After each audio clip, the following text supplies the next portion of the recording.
I had a viewer contact me today and say, Mark, I'm running across all these new college football channels on YouTube, and I'm checking them out, and pretty much all of them suck. These guys don't know what they're talking about.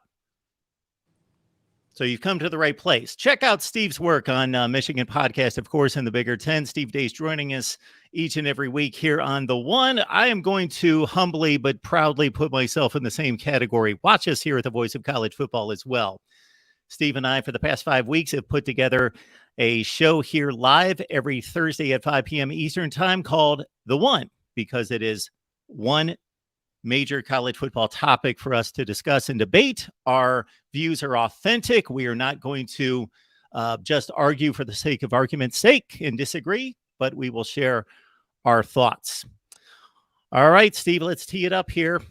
We just received news this week out of Iowa City that Brian Ferentz, son of Kirk Ferentz, the head coach at Iowa, and Brian entering his 7th season as the offensive coordinator, has had his contract amended. He was earning or making, wink, wink, $900,000 per season. That has been lowered to $850,000, but with some bonuses included, which would include earning an extra $112,000 per season for his offense or the team. Again, wink, wink, scoring 25 points per game, and the team also accomplishing 7 wins on the season. And as I understand it, that would include a bowl game, not just the 12 regular season games. So I'll give you my quick thought, and then certainly we've got Steve here with his vast knowledge of college football in particular, but in this case, even more so a deep perspective on Iowa football and the Big Ten, of course. So my thoughts are, first and foremost, this is ludicrous, ridiculous. 25 points per game for a team that averaged about 17.5 would be a significant improvement, of course. So if we're just going year to year, 40% increase in points per game, phenomenal. That would be a tremendous effort right there. That figure, however, would rank 85th in college football this past season, tied with Arkansas State. This has been a deplorable offense, dysfunctional in so many different ways, lack of player development, lack of creativity in the offense, just routinely inept on offense. If we went through the schedule, we could just point to this defense saving this program week after week after week after week. I don't know when the last time we could go to an Iowa football game and say the offense won the game this week. So my couple brief issues before I turn it over to you with this amendment to the and a bonus, which is usually given to employees for exceptional work or at least good work, would be, first and foremost, 7 wins for the Iowa football program should not be considered an achievement, especially when they are handed almost all the time 3 non-conference wins. They beat Iowa State 80% of the time. Then they play 2 cream puffs. So they're going to go 3-0 most of the time, non-conference. And therefore, 4-5 is going to be a good standard in the Big Ten to achieve, to receive a bonus. And then also, we both know that if Iowa's not only fielded one of the elite defenses in college football for quite some time, they also score the ball more than any other defense consistently from year to year. So those 25 points per game contributed much by the defense, or the 17 points per game last year. Some of the results, as you well know, Steve, from week to week are just the aberration that Iowa football exists in is just astounding. Mark, that might be as verklempt as I have ever seen you. Full disclosure, I've known Kirk Ferentz for well over 20 years. I used to work professionally doing sports talk radio in Des Moines. It's how I got into broadcasting. I covered the Iowa football program very closely. I've got pictures of Kirk with my kids.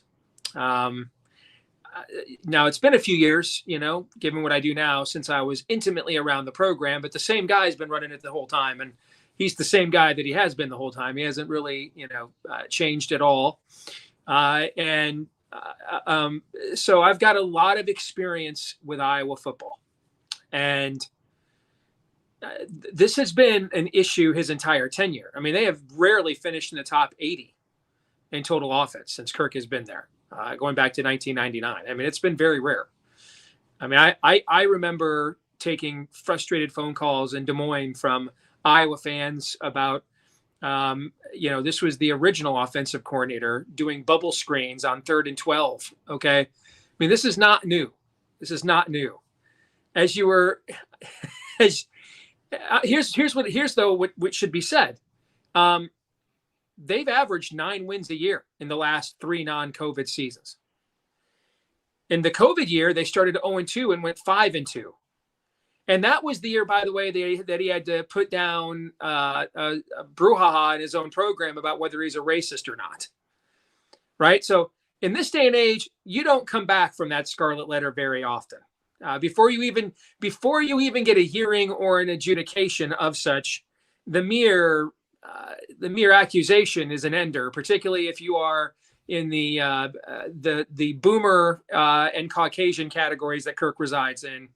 It is the presumption of guilt is imminent, if not. Which is horrible and pathetic, by the way, of course. But it is what it. Yes, yeah. But it is what it is. Okay, so he not only survived that, the team then started 0-2 in a COVID year, and he was able to rally the troops and win 5 in a row.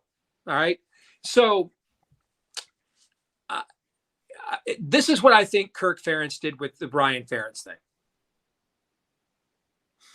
I think that he adjusted his glasses, if you see what I'm doing here, okay, and came up with a contract addendum. That's what I think that he did. All right. I mean, the Iowa defense averaged 9 points a game last year. Basically, they're asking Brian Ferentz to average 15 points per game. Okay. If you look, 900 grand to 850, 950, 100 grand, you're already making almost $1 million a year. That's not really that much money of a difference, frankly.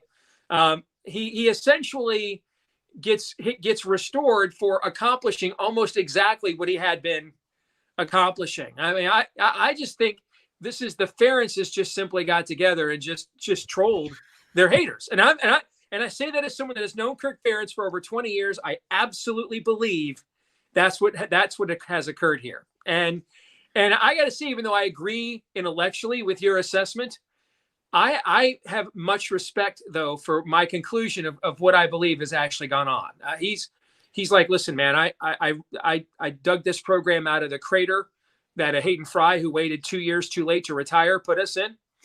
I finished in the top 10 numerous times while I'm here. I didn't leave for the NFL at the height of my, career arc when I could have done that. Okay. My success is the reason that you took Kinnick Stadium from a glorified high school stadium to, I don't know when the last time you were there, Mark. I mean, it's gorgeous what they've done with it. I mean, they have turned it into an absolute cathedral, right? I really think, and he's at the end of his tenure. No, there's no one to tell him no. He runs the athletic department, not the athletic director, Gary Barta, who's a bit of an effeminate, frankly. I mean, I really think that Kirk Ferentz just got together and on his way out the door in his last couple of seasons and just decided to, fire up the old Johnny Paycheck, take this job and shove it if you don't like it. How you like them apples? Okay. And did it in his very classy, dignified, passive-aggressive way. But that's absolutely what I believe has gone on here. I just think that this is nothing other than he just was adjusting his glasses there and put out a contract addendum, if you know what I'm saying, brother. So you could see through all of it to catch that, which I wouldn't, because I respect Kirk Ferentz from afar. You've got a relationship with him. And again, you have a history there, but I respect. So that should be stated. I do respect he's been a tremendous football coach and also a class individual off the field. Absolutely. And Iowa is the model of stability and character and doing they've been things 2 the right football way. coaches since 1978. 2 since 1978, Mark. And that speaks volumes, but I think that they've erred way too much on the side of stability and let's not, try to challenge ourselves to excel beyond that. Kirk Ferentz rarely speaks on the national scale. I heard him confuse a reporter's question because the reporter was challenging him about his offense and about national ranks. And Kirk's like, he made some kind of comment. First of all, he always deflects past the offense to amplify the overall success of the team. Mm-hmm. Now, I'm not as good at analogies as you are, Steve, but if you're running an organization, a company, and you've got an accounting department, a technology department, and a sales department, and the accounting and the technology are first rate, first class, but nobody can sell the freaking product and they suck, are you just going to let that go and just say, well, we can operate on 2/3 of a company? It's just insane to me. And then he made some kind of comment this past offseason about that they don't want to go after a mobile quarterback. It doesn't fit their system, and they don't want somebody who's going to improvise. My word, if anything's been proven in college football over the past 10 years, that's what you want. You know, especially in that offense, you can get a guy that can pick up a third down conversion once in a while. Well, if he doesn't want somebody if he doesn't want someone that wants to run, he got the right quarterback in Cade McNamara. I can promise you that. Okay. I'm sorry. I just can't help but laugh. I'm going to be 50 this year, Mark. And there is just a certain Gran Torino aspect to all of this that I am frankly starting to respect. 10 years ago, I'd have lost my mind over this. Okay. But now I find it borderline adorable, actually. All right. It's so obvious. He's not lacking in self-awareness. Dude took 3 years ago, the dude took his strength and conditioning coach, who is every bit as responsible for his success as he is. All right. I mean, what Chris did with that program, turning 220-pound no-star recruits like Robert Gallery into the second pick in the NFL draft, and doing that for how many years? Okay. He is every bit as responsible for the success of that program as Kirk is. But man, Kirk had no problem at all just putting putting him up as the human shield for the race scandal and letting him take all the blame for it, cutting him a nice $1 million check to go away and moving on. Okay. I really think that at this point, he doesn't care. When I say he doesn't care, I don't mean he doesn't want to win and things of that nature, but I think that he's at a point in his career where he's maxed out probably the success potential of this program. He's had multiple top 10 teams. He's been to the Big Ten championship game a couple different times. I think he's probably way back. True, those top 10 teams. True, but remember he had an undefeated team just in 2015. Okay. Remember? Yeah, that team. Okay, yeah, but he's maxed out the success of this program. I mean, if you take away when Forrest Evashevsky was coach in the 50s, Michigan guy, by the way, and then the couple year mid 80s zenith under Hayden Fry, 85, where they're number one in the country for 5 weeks, go to Columbus in a rainstorm and, get beat, but they go on and, go 10-1. And then Ronnie Harmon probably got paid off to fumble and blow the Rose Bowl, basically. So except for a couple of years at the peak of the Hayden Fry era, when they were a nationally relevant program, this has kind of been, it looked different under Hayden. They were more exotic. They were more multiple offensively, but the end results were largely similar to what Kirk has produced. And I think that Kirk has just decided, my son can coach. And we have dealt with the Spencer Petras situation by upgrading with Cade McNamara, who I'll tell you is a perfect fit for their system and a perfect fit for their culture for sure. I actually think Eric All, if that back holds up, that was the issue at Michigan. That Michigan had issues with clearing him with that back injury. He went kind of off campus to get his own treatment, and Michigan didn't like that, and that kind of caused a divorce there.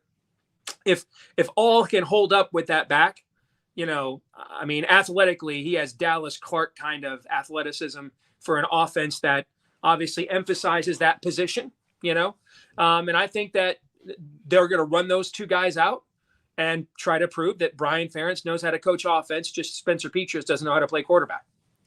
What makes his comment about not wanting a mobile quarterback or that type of quarterback, however it was phrased, even more ludicrous is that beyond just seeing what's going on in college football today and how successful that is, that his best success, his most sustained success at the beginning of his career when he turned this program around and had 3 top 10 finishes were with a Heisman finalist at quarterback who could improvise and beat the defense with his feet, and that's Brad Banks. And then Drew Tate a couple of years after. Drew Tate, yes. That was the year they got down to the white walk-on running back. Okay, I remember that year very well. All right. And so they couldn't run the football. All they had left was a pasty walk-on at running back. They weren't running the football. And so he had no choice but to, during a bye week, he basically created a proto-air raid system around Drew Tate. And they rode that all the way to finishing in the top 10. They threw the Hail Mary pass against LSU in the Citrus Bowl, you'll recall, So you're right about that, but they've had seasons where they've approached that without doing it any differently. I'll tell you who I think has more room to be upset about this than anybody else. I don't know what Phil Parker's making. I knew his predecessor, Norm Parker, very well. We were buds. I don't know Phil at all. Whatever he's making, though, I mean, he's got to get a cut of that Brian Ferentz that bonus action, right? I mean, he's responsible. He's going to produce about 7 to 9 points worth of Brian Ferentz's bonus himself, given the last few years, right? I mean, if I'm Phil, I'm like, hey, man, I get a little cut of that action too, right? No one else in college football, as you well know, churns out results like this week after week after week. So they had the infamous 7-3 win against South Dakota State right out of the gate, which is the most ridiculous. They won a game against Penn State on the road, like 2-0 or something. I remember on a safety. I do remember that. That was early in Ferentz's career, dude. Yeah. And just to show you how old school Kirk is, he literally wept. I remember it well. I was covering the team back then. He literally wept after that game. It was 5-3. That's what it was. Yeah, 5-3. I was trying to come up with the score. Yeah. And Kirk literally was weeping after that game. He was so moved. I'm not making that up. He literally wept. Yes, punting is a thing to be valued, certainly. But South Dakota State, what's amazing about that? Okay, you come to the conclusion before you look at the box score. They scored they eked out a touchdown against an FCS foe and won 7-3. No, 2 safeties and a field goal on a 5-yard drive. So the offense contributed absolutely nothing in that game. I love how you are like morally incensed by this. It's just, this is why I'm more animated, because I'm just flabbergasted by, there is nobody else in the country that operates like this year after year after year. That's why I've grown to respect it. I used to be where you're at. But as I get older and more stubborn, listen, I just hired my oldest daughter to run my social media because I don't want to learn how to use Instagram. I've learned enough. I don't want to learn anything new. Okay. So there's a part of me that respects the hell out of this. Okay. Now I'm not an Iowa fan. If I was, I'd be losing my damn mind. Okay. But I'm not. Okay. So, there is the blackened recesses of my aging heart and graying hair. It actually kind of respects this, at least a skosh, a little bit. Well, you are certainly right that Cade McNamara was the right selection at quarterback, but I'll take it a step further. He's the right selection because his fundamentals are not that he doesn't need to be coached. He's not Tom Brady, but his fundamentals, his leadership skills, his ability to run the offense and lead the team in the locker room as well as down the field is at a place where they should just not even coach him. Let's not even deteriorate his skill. Don't coach him. Let him just be.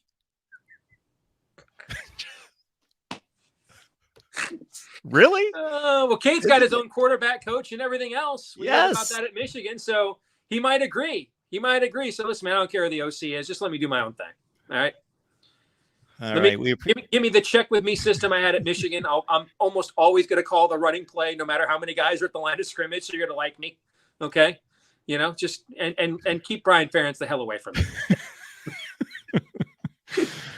All right, folks, we appreciate your sponsored comments and questions, but I just have to outline some of this stuff because other college football fans, when I speak with other fan bases, they just, because they're not deep into it, just cannot believe Iowa State. They lose 10-7. Of course, their touchdown was scored on an interception run inside the red zone to set up the offense. So the offense scores a red zone touchdown. Anybody scoring 27 points against Nevada, that's an indictment. That was one of the worst teams in FBS football. Yeah. That should be a 50 spot. Rutgers, they win 27-10, 2 pick sixes. The defense outscores the offense. That's what I'm saying. Phil's got to be like, hey, bro, Exactly. Okay. How does he walk off the field, Phil Parker, losing to Illinois 9-6? What he's like, what else can we do? And that's why they weren't in the Big Ten champ. That's why they didn't get killed by Michigan for the second year in a row in the Big Ten game. This defense put up the best effort by far of any defense I've ever seen in history. They gave up 54 points. They didn't legitimately give up anything close to 54 Ohio points. State had less than 400 yards in that game. Yes. And of course, Iowa scored 10, and the touchdown was scored by the defense. Right. And on and on and on. We could go through this. It's ridiculous. And then, of course, the bowl game. That's classic. You score 3 touchdowns, you win 21-0. Mark, Athlon Sports 2 pick sixes. Athlon Sports listed Iowa as a transfer portal winner, despite the fact one of its best running backs transferred. All of the top receivers it had returning, all transferred. They seriously and unironically listed Iowa as a transfer portal winner because the punter Torrey Taylor decided to go ahead and not transfer, go pro, and stick around for another year. He is exceptional, no doubt about that. Yeah. Folks, we thank you so much for your sponsored comments and questions. Keep them coming. Erica, thank you for being here. The whole deal is rubbish. Period. End of story. Very embarrassing for those of us who are fans. If I were a fan, I would exactly have Erica's response. But I'm not a fan, even though I live around a ton of Iowa fans. I don't like root against them, unless they're playing Michigan. I don't like hate them. I'm just not a fan. I didn't grow up here. But as someone who's not a fan and has followed and/or known Kirk for a long time, this is such an up yours move that I just have to respect it, man. I do. Even though, yes, I'm incensed as you are. I'm appalled. I don't think it'll work. Okay. But damn it, man. I just respect the hell out of it. It is such an in-your-face move. I just can't help but respect it. The dude has to abide, Mark. The dude must abide. Now that you have explained that perspective, I do have a semblance of respect for that. I didn't see it on that level. I think very linear, like, what are you doing? This makes no sense. Yes. And of course, having not known him like you do. The real Hayden, thank you so much for being here. What is the definition of insanity, and why is it Iowa football? I want to stab my eyes with forks watching the offense the last 2 years. I would just sit on the Bigger Ten account live tweeting Big Ten Saturdays, man, and just watching Iowa's offense. Gosh, I wanted to cut myself, and I'm not even a fan. Okay. So I'm with you. All right. But I really don't think Brian Ferentz is the problem. I go back to what I said a while ago. They have rarely rated in the top 80 in total offense Kirk's entire career there. Okay. So don't get me wrong. I don't think Brian Ferentz is the solution. I just think that this is just the most egregious manifestation of what it has been most of Kirk's tenure there. If I have a prominent position in this country in some industry like Kirk Ferentz does, especially if it's highly publicized and out there for everyone to see the moves that are made, and I have a son, which I do at 26 years old, I would not put either one of us in this situation. Right. Kirk Ferentz can call any place in the country. He can call 130 other coaches and say, do you have a job for my boy? And set him up nicely somewhere else. Yeah, you're right. I think that's, but you're a reasonable man.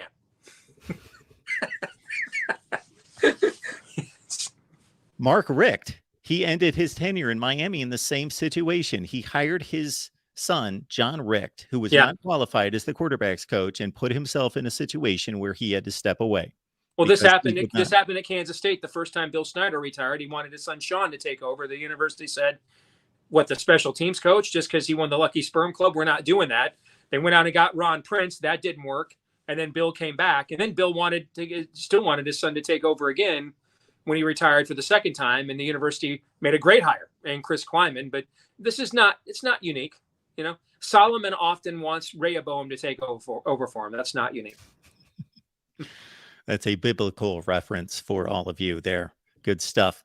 Our buddy Corey Brad and myself, we do an Iowa show on Tuesday, and the entire off season, in addition to reviewing the Iowa offense, and it's just deplorable nature, we both came to the conclusion that they had the 123rd ranked offense in 2021, that it was statistically impossible. Like, I kept making this point. They have lost maybe the best center in the country.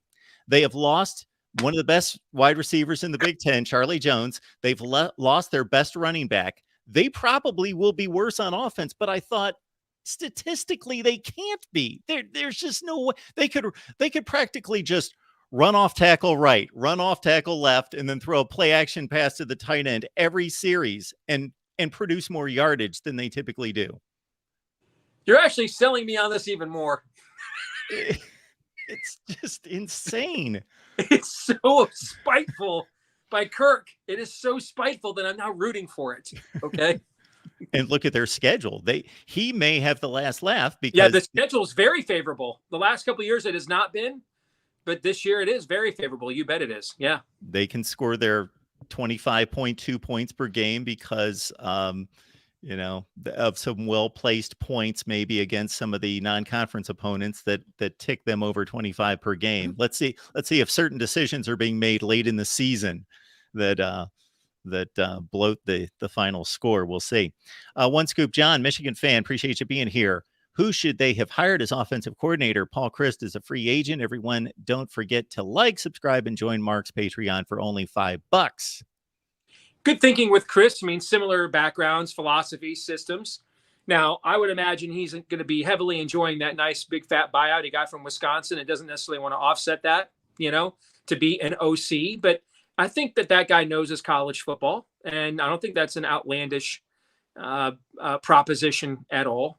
I just think that, and I think maybe 10 years ago, Kirk Ferentz might have tried to do that. But this Kirk Ferentz is running his last victory lap, and I mean he's not going to leave. He's not going to leave his progeny hanging. Steve, you made a statement a few minutes ago that you believe that Kirk has probably maxed out this program. Mm-hmm. That the potential is not there as it is at Penn State, Michigan, Ohio State. No, it's not. I mean, they got. They had a couple years. They really were talking about 1 year in 1985 when Chuck Long could have gone to the NFL. Was kind of a quirky. His eligibility was kind of a quirky, unique experience. He didn't go, came back, and they brought all those other guys back, and they got to number 1 in the country 5 weeks in a row.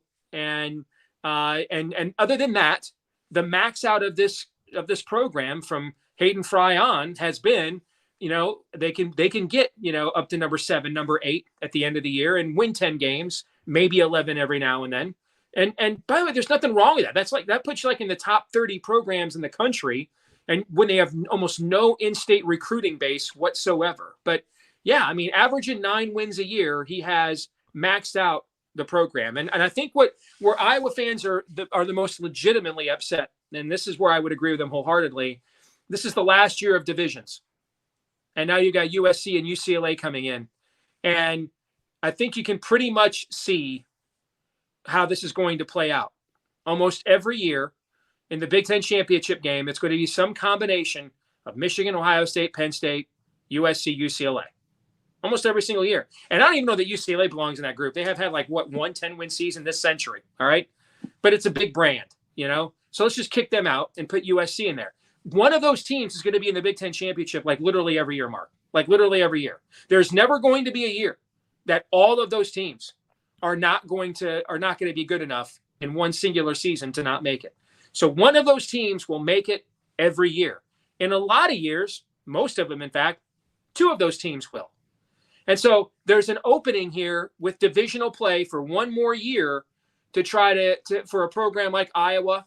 To try, and I think that's what Wisconsin did with bringing Luke Fickell in, as they decided to go ahead, let's take the Rich Rodriguez gamble. And before you laugh, people forget how coveted Rich Rodriguez was when Michigan hired him.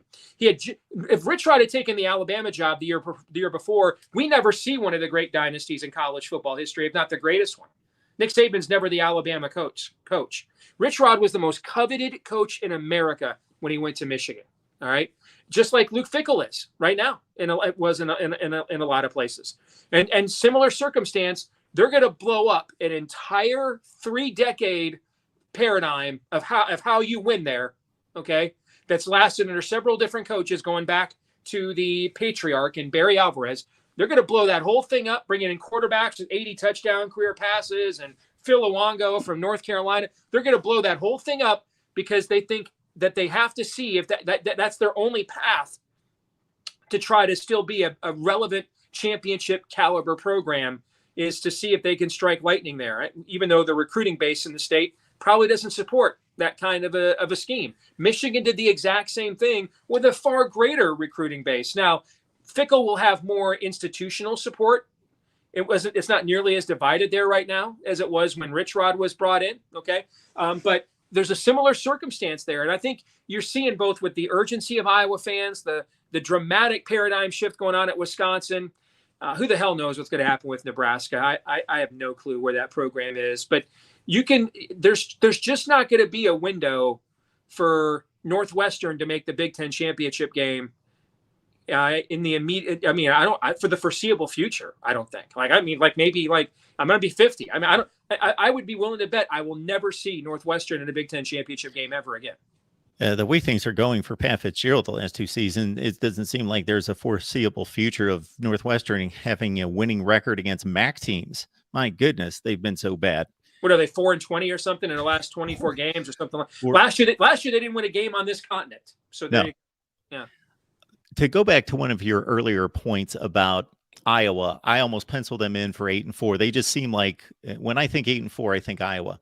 Okay, one of the joys for, I believe, a lot of college football fans in watching an 8-4 team is knowing, okay, we've got a capable head coach. He's building something here. If we put some other building blocks together, we can be a championship team. It's not about the 8-4 season currently. It's okay, we're at a certain place and we can elevate. Yeah. With Iowa, it seems as though it's all about having 8 enjoyable fall Saturday afternoons as opposed to having 4 or 5. Because we're not aspiring to be a championship program. So is that all it is? It's a social event for 12 Saturdays, 7 at home, 7 or 8 at home each year. Therefore, I think why not make those enjoyable? Here's what I think Kirk is. I mean, I know this. Kirk is very self-aware. I think that he understands when he says we don't want a mobile quarterback to go outside of our system.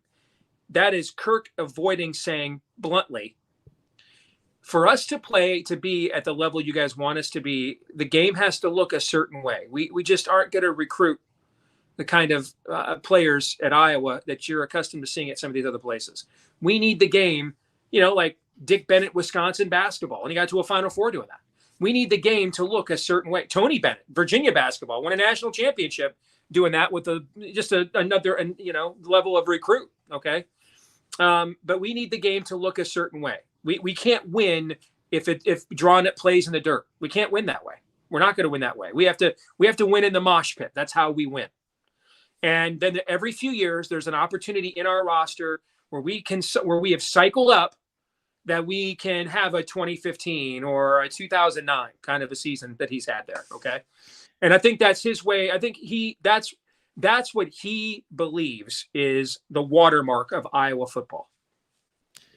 So, Steve, I completely agree with your evaluation of he's basically maxed out the program. Look at the recruiting landscape and all of that working against them. However, to Erica's point, and this does make a lot of sense, here's the issue. We could be a top team if we had a good offense. Very, very annoying. Also, Gary Barta is a scrub who does more harm than good. Okay, You're right about that, about Gary Barta. I've never seen an AD work harder to get fired in my life, and yet he not only sticks around, he gets put on the college football playoff committee. So again, Erica knows what time it is. I agree with her. Doesn't it make sense?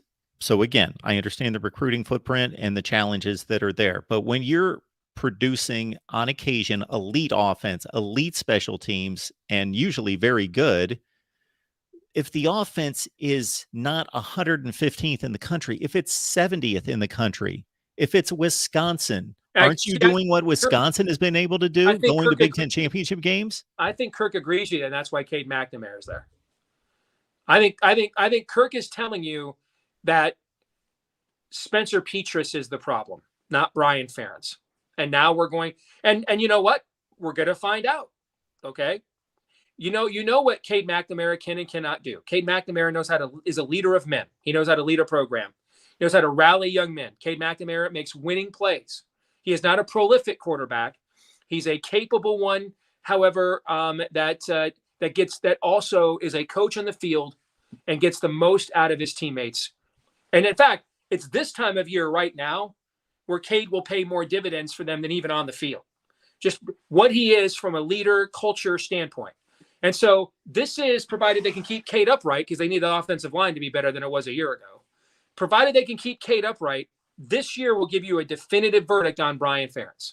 All right. If they keep Cade upright, Mark, they should be offensively about where you are saying, which is still not very good, but is at least competent, like sentient, like alive. Okay. All right. Can breathe on their own. They're no longer intubated. Okay. If Cade is upright all year and they can't do that, well, then it is something systemic. So this is Kirk, in a way, kind of betting on his kid.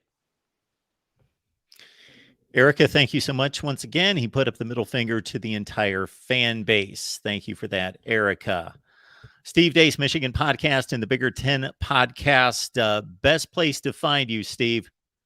Just look for us right here on YouTube. That's the best place. You can also follow us on Twitter at Bigger Ten and at Michigan Podcast as well. Steve and I, each and every week on The One, it's one major college football topic that Steve and I get together on live with all of you every Thursday at 5 p.m. Eastern time. Do your best to be here on time. Bring those comments and questions as well. Steve, it's always a pleasure, sir. You bet. See you next week.